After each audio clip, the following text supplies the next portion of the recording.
Welcome back, recruits. I'm Chris Nance with the Northern California Ghostbusters, and today we're going to be installing the GPStar wand electronics. Let's get going. To start with, you're going to want to take the wand apart. We showed you already once how to take this all apart back on the how to install the grips, shroud, and cheese plate. If you need a refresher on exactly where the screws are and how to pull it apart, go ahead and refer back to that.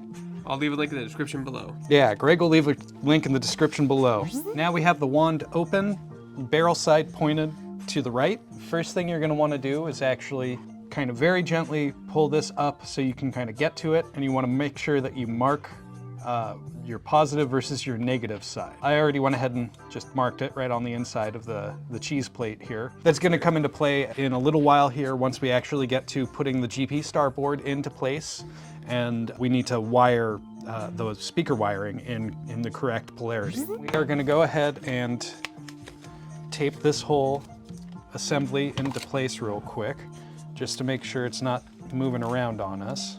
You can probably see already that it does tend to wander on its own.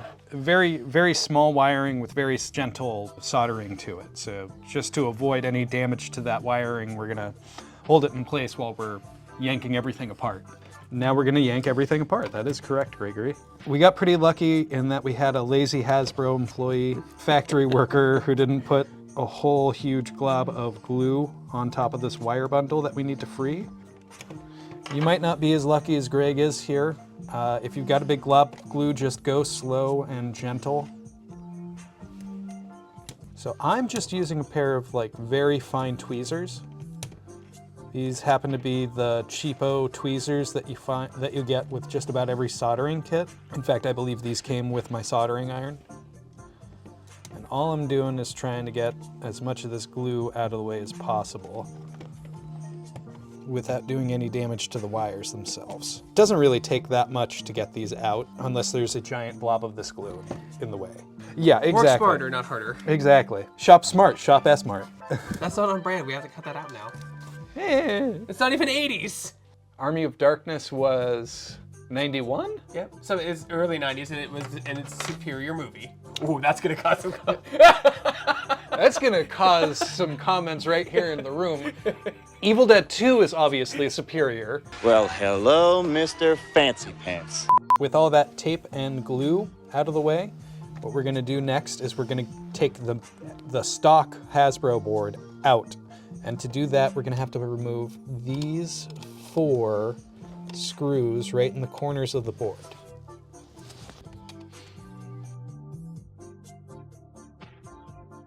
The next step is we're going to want to actually remove these multi-pin JST connectors. There are 3 of them, and this is a little fiddly because this 4-pin is in there real good. Jonah used pliers, I think. He used a combination of tweezers and pliers. He used literally the exact same fine... Ah! I just stabbed myself with... It's official, Greg. Man down. Blood, sweat, and tears. I'm just trying to unseat this JST connector with these tweezers. There we go. Pull that aside. The 2-pin should be a little bit easier. So you will notice that just stock, it is a whole jumble of wiring in here. They don't really do much in the way of wire management in China. So you may have to do something kind of fun, like just flip the whole board over to where you can get to the connector. Just be careful not to yank on the wire itself. So these are all very thin gauge wires that are not the most robust, and you don't want to break your JST connector. There we go.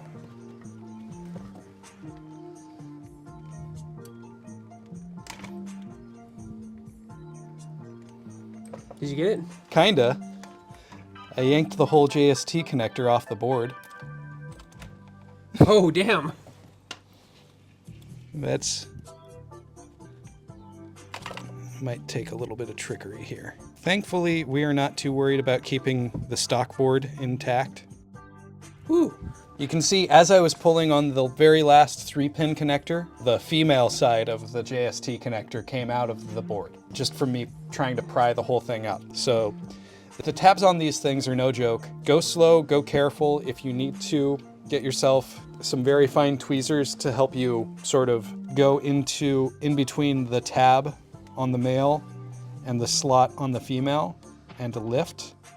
But those are the 3 JST connections. There are 2 methods for doing this step. One, you can take a pair of wire cutters, trim right near the board, as close to the board as possible, and then take your stripper and strip down the end of the wire so you have an exposed piece of copper, and then twist that and insert it into the terminal on the GPStar board. If you are not comfortable with the soldering iron, or you do not own a soldering iron, that may be your best bet. However, it's not really the preferred method. Ideally, what you're going to want to do is take a soldering iron, and you're going to touch the soldering joint on the back of the board while holding the wire from the other end. Now, the way that Greg's is laid out here, it's actually got this wire pair kind of tangled underneath everything. We're just going to carefully take the soldering iron, put it right on the blob of solder until it liquefies.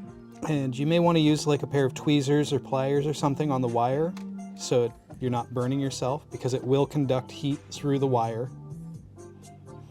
And I'm just creating a tiny bit of back pressure on the wire so that I'm not yanking and breaking wire strands. I just want it to have... Yeah, they should pop off, right? That's the whole idea. They should pop right off and leave some solder behind on the wire ends.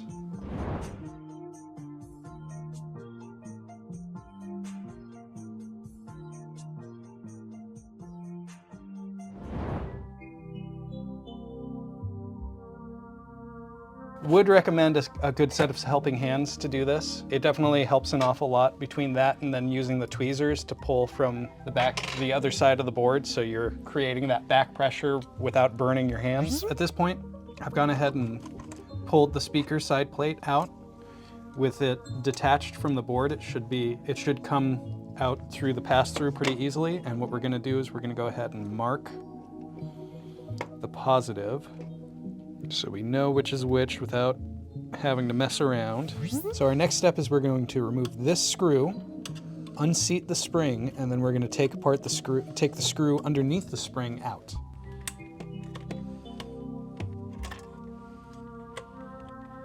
After taking those screws and unseating the spring, we can take this piece off and set it aside for now. And that's going to give us access to this space. We're going to take this 4-wire bundle, and we want to move it behind there. And so I believe in his how-to video, Jono from GPStar uses a pair of fine tweezers, kind of like we've been using so far.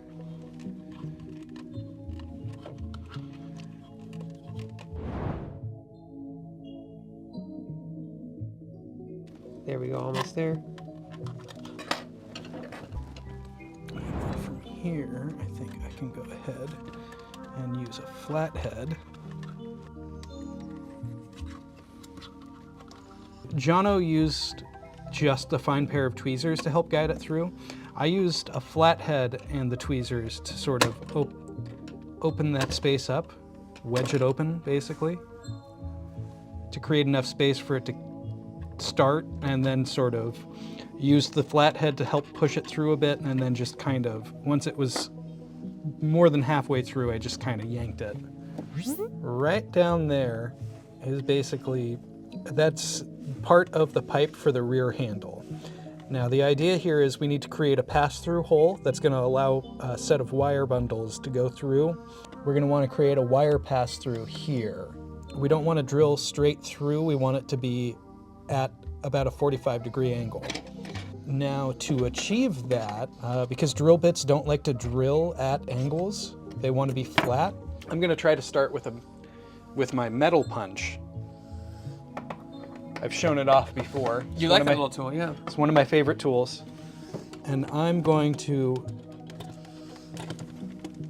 use it to score right there to give a little divot for my drill bit to catch on and not want to wander off. Wait, Chris, what are you gonna do? I'm gonna drill a tiny hole in it.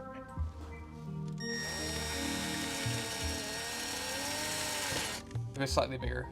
Yeah, basically. I'm not even really looking at the size of the bit. He's just eyeing it to open it up a little bit more. And we're gonna keep going until we get to 1/4 inch. What are you trying to tell me not everybody has a 500 piece drill bit set? So we are at 1/4 inch now.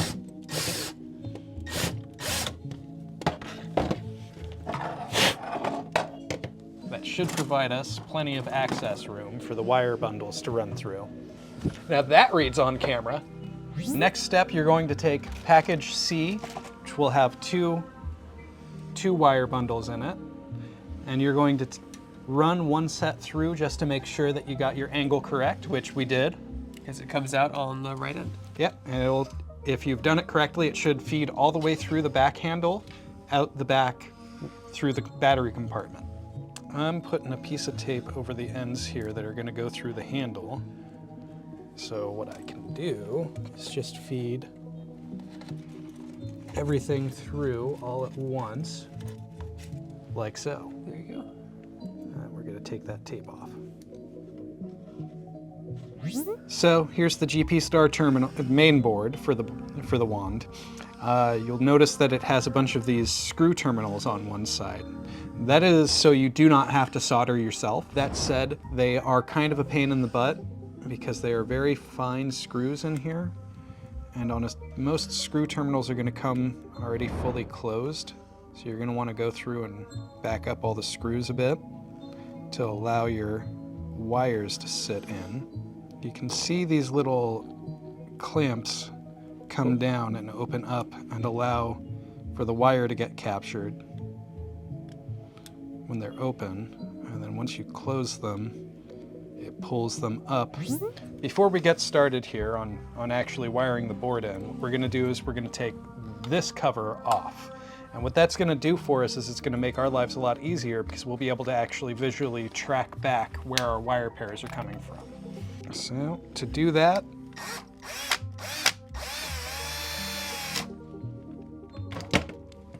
we want to take these screw plugs off. So same method that we've shown in previous videos where I'm just using my drill to get in there and bite into the screw cover, and then I'm yanking the screw cover out. To access the screws, right? Exactly, to get access to the screw underneath. Oh no, that might be a problem. It sure looks like I stripped the head. Damn it. And I thought I was being so clever here. Everything you're doing is bad. I want you to know this. You might be able to see on camera. I accidentally stripped the head of that screw drilling into it. We'll leave it on. You don't need to take it off, it just helps when you're visualizing the connections. Yeah. Now, thankfully, if you can see when I pull on this wire pair, that is the wire set coming from here. We are using GPStar's instructions, which are available online on his website, for his diagrams on the placement of the terminals and the wires. And he really cleverly sections them out with a piece of paper. So when you're using screw terminals, they're fairly straightforward, easy to use. The big thing is you want to make sure that you are not getting insulation, you're getting wire. I don't think that's going to track on camera, but basically the idea is just don't jam it in there too far. And you want to do a nice little tug to see they're secure. A little tug. We don't need a little tug, exactly. So here are where things get a little messy because the slow blow light is black and red wire, but there are 3 pairs of black and red wire. But Chris is going to trace it back to make sure we're doing the slow blow light by jiggling it and finding out where it is, which should be over here. Correct. Which you can see when I kind of jiggle the end of this wire set, they're moving. So we know that's the slow blow light, and the slow blow light goes according to the diagram. Red to D8, black to ground. You're plugging and playing. That's all you're doing at this point. Plug and play. You just go slow and make sure you're in the right connections. It's a very tedious process, so just go slow. Exactly. At this point, we're going to be, let's see. I'm afraid this big glob of solder on the end is not doing us any favors. Yeah, it's the solder blob is just a little too big, so it doesn't quite want to seat cleanly. That was the slow blow light. That's our next page, yeah. And just make sure both terminals are opened up. Yeah, thankfully, all of our wire pair colors appear to be matching up with his guide. I've seen some people comment online with the newer ones that wire colors are not matching with his guide, or at least with the installation guide. There's an updated one on the GitHub from what I understand. That's A4 in ground, A0 in ground, excuse me. Unfortunately, if you back these guys up too far, what will happen when you is the little sort of elevator style terminal that connects to the will get unconnected from the screw and effectively make it so that the screw doesn't actually actuate it up and down like it's supposed to, which has happened here on our ground for this wire pair. So the way to fix that is to take a fine pair of tweezers, go into the terminal hole and press up while taking a screwdriver and re-screwing it back into place. And now we can actually take our wire, put it into place, and it will properly screw shut. In some cases, you should be able to trace your wire pair without having to take things apart or jiggle or mess around too much. This is one of those cases, so. D9 is red and then yellow is ground for the LED. Perfect. Let me open up red to D9, yellow to ground. Yeah, screw terminals, in my experience, tend to be somewhat unreliable. But what's the alternative? Soldering is the alternative. Yeah, soldering would be the alternative, which is really not much better in this case. Your rumble motor is mounted underneath this plate that we tried to remove. It is right there. And you can see it's got this black and red wire pair coming from it. You can kind of double check by that you have the right ends by wiggling it, and you can see it moving there. Start opening these terminals up. So there is a set of red and black wires that run from the battery compartment in the handle of the wand through the bottom here. I was able to kind of identify by looking at it through the side where the speaker mount sits. And I just tucked it back underneath because we're not going to be using those. The power is going to be coming from one of these wire pairs here. So we don't need the power from the battery compartment at all. You can trim those down, or you can do what we did where I just identified which ones they were and tucked them away into the space underneath. Whatever gets them out of your way, basically. So this is for the stock bar graph. Well, these have very specific points, but luckily they're all different colors. Beautiful. Yeah. We will be doing a video on Frutotech's LED correct bar graph, but not today. Today we're just going to get the board wired in and get it working. What's nice here is it basically goes in order of the wire bundle. So blue goes to VCC. Yep, VCC blue. Oh, I can see it getting tightened down. Green goes to A5. Yellow goes to A4. A4. Orange goes to A3. Red goes to A2. And brown goes to A1. A1. So next we're doing the blinking top right vent LED with the 3 wires. That would be grayish, white, black, and red. Thankfully, this is another one of those wires bundles that's actually pretty easy to track because you can see through the speaker hole the 3 wires coming through.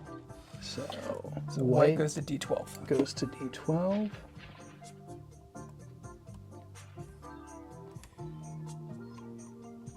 There it goes.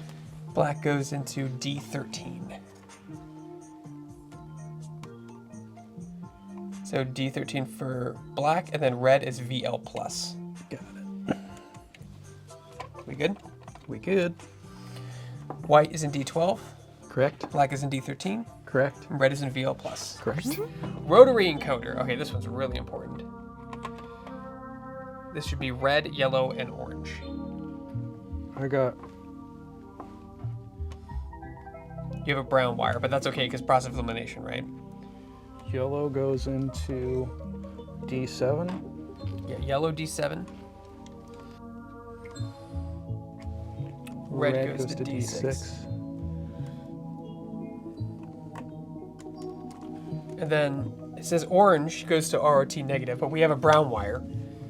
Safe to say process of elimination. If we have issues, we can open it up and check it again, but wire colors may vary. Chris mentioned that earlier in the video. Yeah, because I believe what you have is like one of the Gen 1 wands, Yeah. isn't it? Yeah. Okay, so that is the very last loose wire that needs to be screwed into place. Now we all have the speaker wires and the JST terminals and then the hose. Hey folks, Greg here. This last section might have been a bit hard to follow. I tried to include moments we had difficulty with. I tried to show you how to track back wires to locate them properly, and I also showed you how to fix screw terminals that wouldn't close down on the wire itself. Just as a reminder, Chris and I are using GPStar's included instructions, so just follow the diagram wire for wire. If you're unsure you have the right wire, trace it back to its point of origin, and be sure to pay attention to the awesome diagram that GPStar includes. It's what Chris and I used, and it's what you should use. Okay, now back to the video. We're fiddling around with the 3D printed wand cage right now.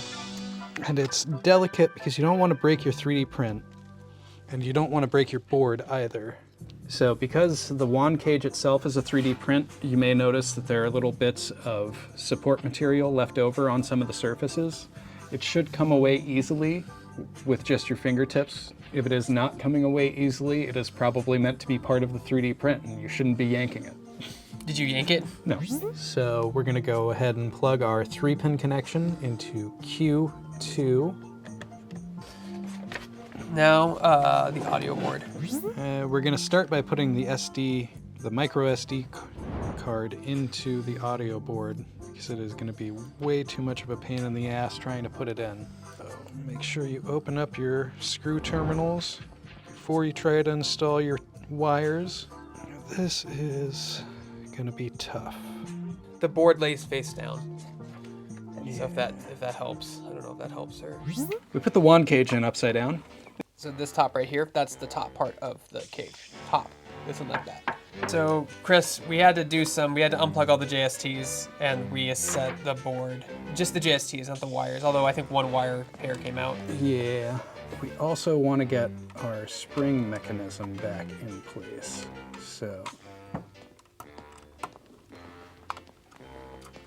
So hopefully Greg will edit this to make me not look like such an idiot. It'll be fine. Just one build. I would like one build to work how I want it to work. So the mount has turned out to be quite a bit more of a challenge than I expected. First of all, you need to be somewhat careful with this side because that's where all of your wiring is running, and you don't have a lot of slack on that side with most of those wires. But you want to come in with this corner over and this corner under, and then it should snap into place. That took us a good 20 minutes to work that in. Yeah. It took far too much effort for me to kind of figure that out. Do the 2-pin connector to do the 2 white ones. That goes into SW6. Okay. The 4-pin, the 2 white and 2 red go to SW45 and SW4.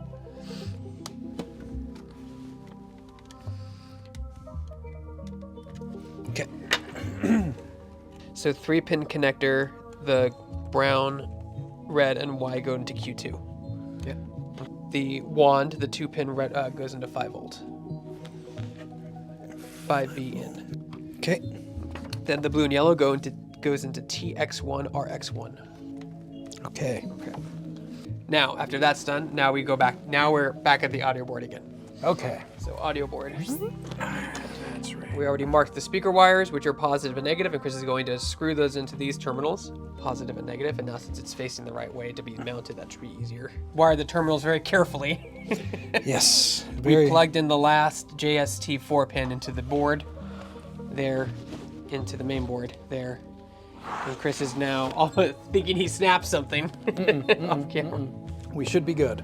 At this point, there are 2 pegs on the bottom plate that need to come off because they're not going to allow for enough clearance here. So just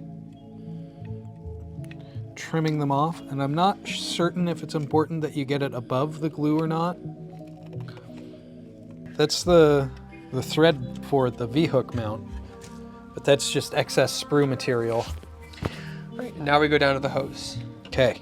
So the hose in the kit in package C has 2 different screw-on terminals that hook to the wand because there's 2 different types of wand threads. You're gonna wanna line up a hole on the bottom of the wand handle. So it'll be facing toward the floor, holding it, bottom of the handle. If it's to the left or the right of the handle, it's the wrong thread. So see where that hole is? There's a hole in the bottom of there. You can't really see it's on this side. That's the wrong side. It needs to be facing down. So it's the wrong thread. Take 2. That's the wrong one. So we have a third one. I guess there's 3 now. Errata, there's 3 different threads. There it is. There we go. So our third thread, you'll have the hole facing toward the handle, bottom, facing the floor. Basically, if you're holding the thrower, it'll face down on the bottom of the thrower. As far as we can tell, this kit didn't actually include the correct screw for this, but it turns out it was a 440, which I just happen to have some extras on hand. So in case you need it, it's a 440.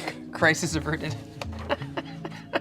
It's been a long day, folks. How long do they want the hose to be if they attach or do anything weird to it? 4 to 5 feet is about correct. I don't know that anyone has a 1000% I measured the hose used on the movie prop. Right. But given what we can see in the film, it's about like that. This is a cloth-covered scuba hose. This one I got from GBHQ Parts Depot. It is not 100% accurate, but it is pretty close and looks more or less the correct part. In package B, this is the connector that will run through the hose and connect to the wand. Literally just gonna snake I might actually tape that off, just to make it easier to pass through.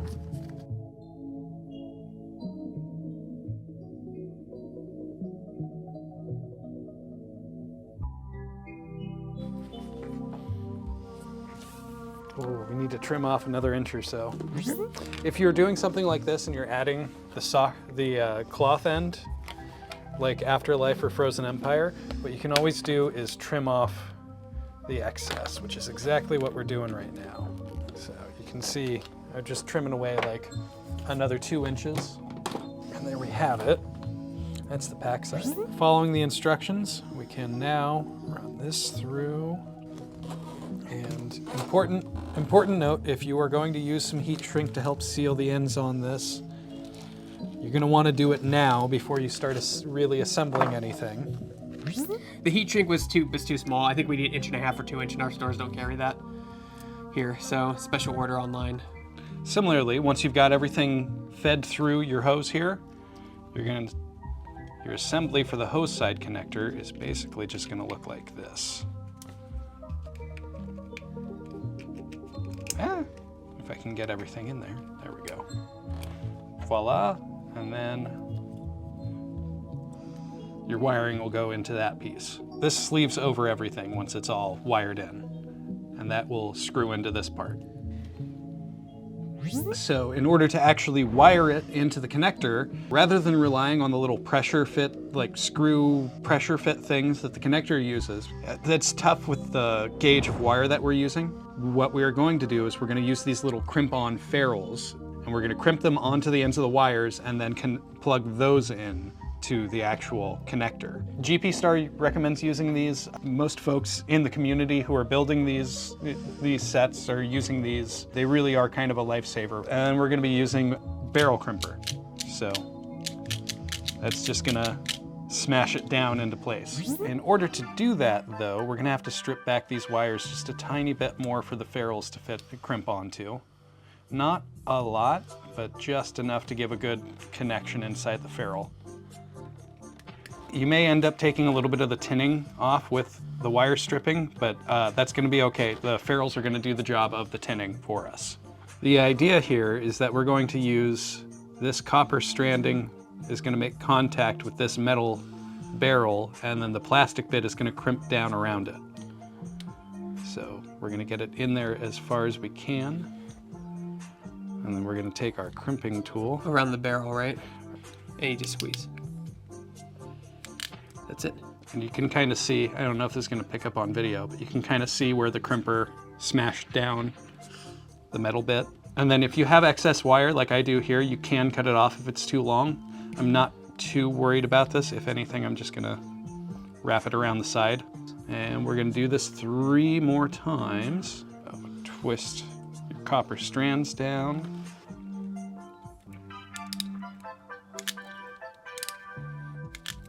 So you could use, basically the same one for every one. I mostly picked out certain colored ones to kind of help visually see which wire is which.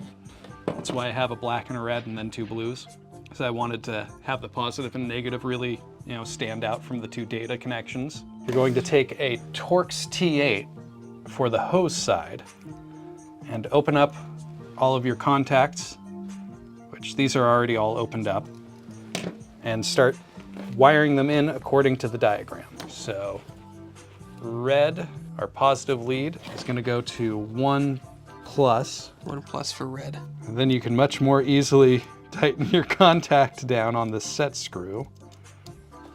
1- is going to be your ground, the black wire.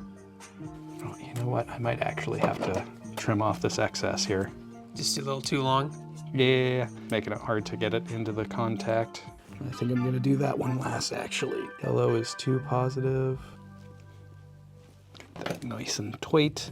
On our wire set, it's a green wire. In the diagram, it's a blue wire. Trust me, it is the same wire. 2-. So you can see I ended up trimming the ground wire back a little bit, which is making it a little bit extra difficult, but it's just the ground. As long as it's grounded, it's good. So we don't need it to seat super well, we just need it to seat. Back that off a bit. So double check your connections. Always important to make sure that you've got everything, especially when you're working with a powered line. You want to make sure on something that has polarity, which this does. So we want to just double check that we're 1 positive red, 1 negative black, 2 positive yellow, 2 negative green or blue. And there we go. And now what we do is, you'll notice that there are 2 notches on either side of this, your wiring piece, and that's gonna clip into the white plastic. So this screw-on piece is also indexed. It's got 2 slots on the inside that are gonna have to slide past that. So in order to actually get it down into position, you might have to find where they go.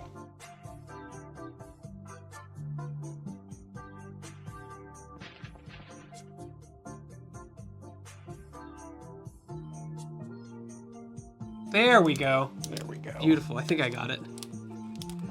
Yeah, it looks like it's actually, it indexes in a particular way too, so it can't, if it's not going down one, with your slots aligned on one side, flip it around and try the other way. Now we're gonna do the same thing on the wand side. I have already trimmed back our contacts here.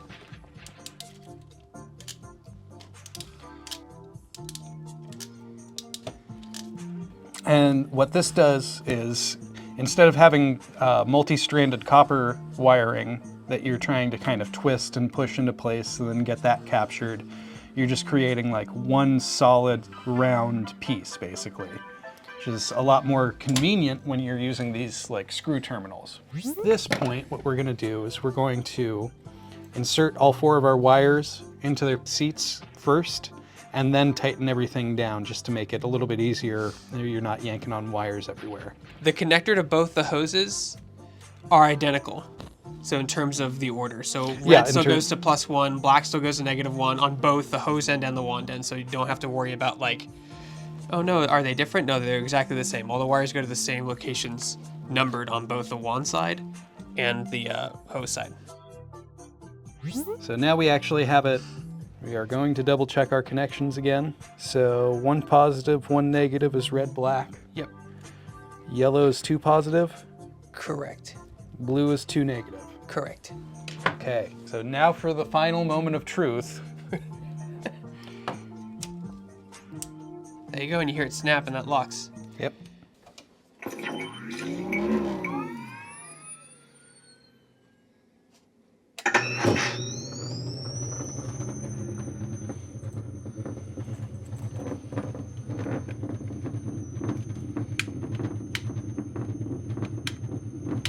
Go ahead and Okay. hit that thing for me, Chris. Hit the intensify. Oh, wow. Right? The rubber is a little. It's getting some extra juice. It is. Oh my god! And I think everything works, right? So we have. Yeah, I can hear I can hear the speaker. It's crappy on the. Bar graph is animating correctly. Everything is working finally, and we're just gonna put this wand back together, and then we can start getting into the EEPROM settings and actually getting everything working properly. One thing that you'll notice specifically, when you go to reassemble, you're gonna want, there's 2 little nubbins on the back side of the sprue holes for the V-hook, and you're gonna wanna trim those as flush as you can get them, because otherwise they're gonna hit your audio board. It's home stretch, people. Home stretch. Yeah, we're almost there.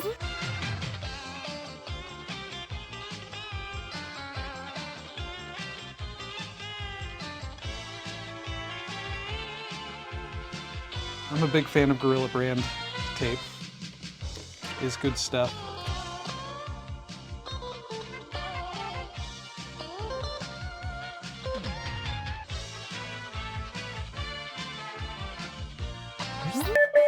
Oh no! No, that's the first one. They knew bottom to top, right? Oh yeah, it is that. It's the switch order. The switch order is completely different from what I'm used to. Oh, that's cool. Boson dart. 12 cyclotron LEDs. Saving settings. And with that, we've now finally installed the full essential kit for the GPStar electronics upgrade of the HasLab pack and wand. There's some intricacies with how the EEPROM settings go, and that is largely, if you're not using the wireless module, you're just doing the essentials kit, that's largely all controlled from the wand. There's some documentation on GPStar's website that you can use to kind of guide yourself through doing that, as well as all kinds of tutorial videos. What was the hardest part of this install, Chris, for you? The wand. The wand was by far the hardest part. That took us like 7 hours total, I think, between 2 different shooting days. Yeah, that was, some of that is just like how small of a space you're working with inside of the wand and like getting everything seated in the correct places as you go. You probably noticed earlier in the video just how much trouble I kind of had with some of the wiring elements, and even like the wand cage, or the wand board cage, we had backwards. I had backwards. We're a team. It's the royal we. What's it look like we're doing here? Why don't you let us work? We let you work. Overall, I would say it was about intermediate. The wand specifically was much more difficult, and that's sort of the part that I can see people sort of balking at a lot. You want to have a soldering iron, you want to have, you know, all of these little hand tools that are not necessarily the most common in everybody's garage. That said, it is totally doable with very minimal, you don't have to do too much invasive surgery to actually like pull it off. Definitely recommend getting yourself a crimping tool and some wire ferrules to make your life a lot easier once you get to like the hose. And yeah, no, it's a really, really cool kit. I am very likely going to get one of his DIY kits for my Frozen Empire build, I think, at this point, because it does all the things that I want out of an electronics kit. Everything that they offer on the GPStar web shop is completely cross-compatible with each other, so you have quite a bit of options in that regard. Frutotech also works with GPStar. If you're unsure that it is meant to work with GPStar, just message Michael. He'll be able to answer any of your questions in regards to that sort of thing. And he's usually pretty prompt. And just a huge shout out to Michael from GPStar. Gave Greg a nice little discount on everything, and then on top of that threw in a bunch of awesome extras, which are gonna be featured in our upcoming videos, so keep an eye out. What's next is going to be, we will be upgrading the cyclotron lights, whole new LED strip for the power cell, as well as the lens that needs to be installed. And then we're going to be going to the wand, and we're going to be replacing this bar graph and the top vent light, as well as some of these hat lights. If you have some parts that you are making for any of the HasLab, either the pack or the 2-in-the-box, feel free to reach out to Greg or I, and we would be glad to take a look and possibly feature it here on the show. Give me one more outro. Make sure to smash that like button. Make sure to smash that like button, hit the bell, hit subscribe, comment, share it to your mom and dad on Facebook. Until next time, recruits, I'm Chris Nance with the Northern California Ghostbusters. We'll see you next time. Who's your right, Raymond? Is he right, Ziggy? Yo,